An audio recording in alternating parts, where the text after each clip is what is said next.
In episode 4, we will be talking about how to build your internal advocates, starting right now.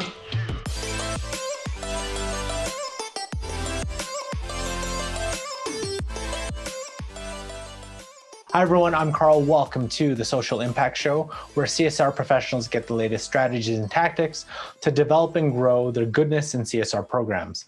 Now remember, if this is your first time on this channel and you want to get the latest strategies from the experts, hit the subscription button below, hit the little notification bell so you don't miss anything.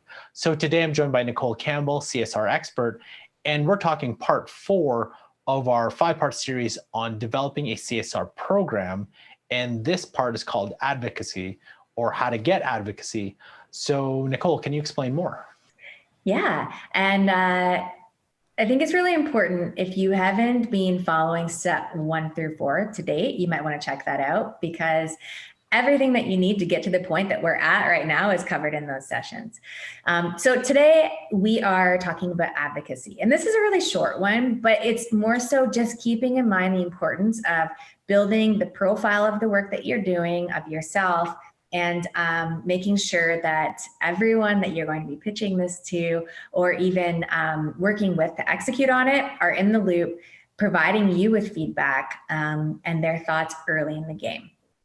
So the first thing you want to do in terms of advocacy is sit down and write down who you think your internal advocates actually are. These could be any sort of stakeholders that might be at the table when you're going to pitch this, trying to have those conversations early, ask them for their feedback. Sometimes it's just a matter of asking their executive assistant to throw 15 minutes on their calendar where you can ask them questions about what they know about CSR, what they'd like to see, those types of things. You also want to be really close with some of your key partners when you want to execute out on this once you actually get the buy-in. So talking early to internal communications as an example, your marketing team, your sustainability teams if you don't have any, or if you have those, and then anyone that's managing or oversees some element of employee engagement. If you don't have an engagement team, connect with your HR folks. You really need to make sure you get these relationships going early in the game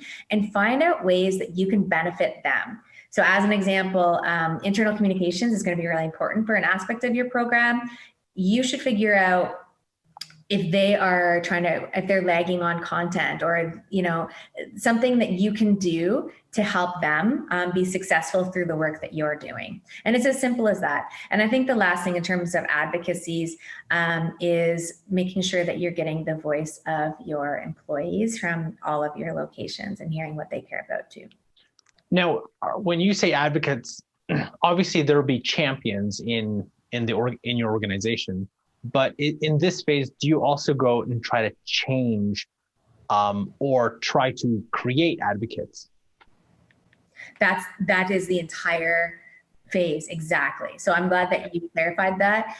You won't be at the point of building out internal champions until you, for your actual internal program, until you've already had it approved. But you need the people to be on your side, because by the time you go and actually present to get it buy-in, and then actually want to implement some of these programs, you're going to need your partners. And it's a lot easier to gain those relationships earlier than later, especially if they can put their imprint on your program or provide you early feedback before you get too far in the game.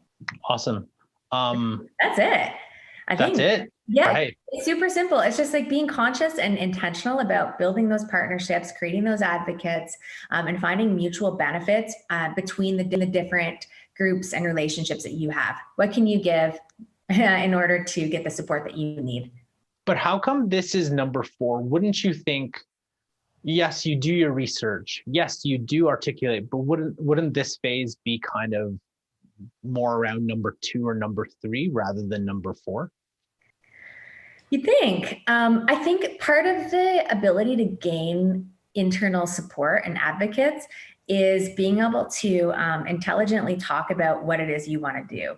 And I don't think that you can truly do that until you've done your research, you know how to back it, you know what you're solving for. This way, when you go in a conversation, you can be like, this is how it's solving for the business. This is what we're going to do. These are what other people are doing. And this is before the actual pitch to executives. All of this stuff is just ramping up to get you to that point, to get that buy-in.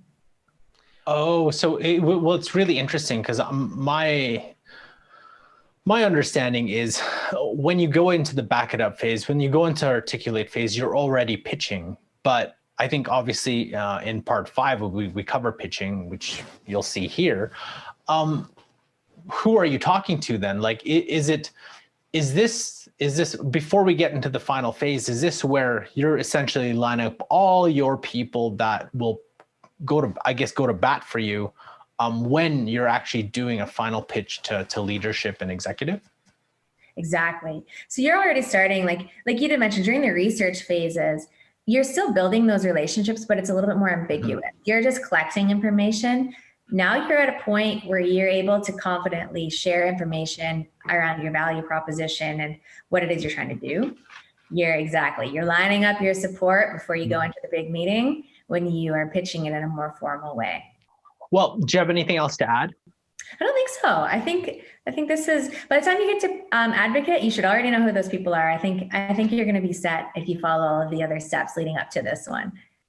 There is one question I have for you. Have you ever found it that in organizations you find advocates in the most surprising spots, like people you would never have guessed you are actually pop up and become advocates? Yeah.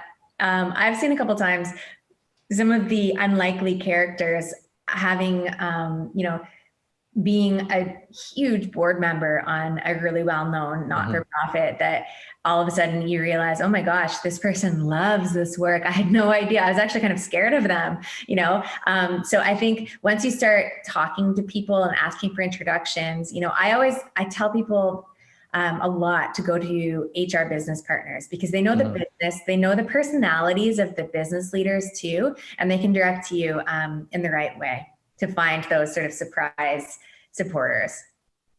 So if you want to learn all the phases of how to build a CSR program, check out this playlist here, as well as this playlist for other strategies and tactics to grow and develop your CSR program. Thanks for watching, and we'll see you in our next episode.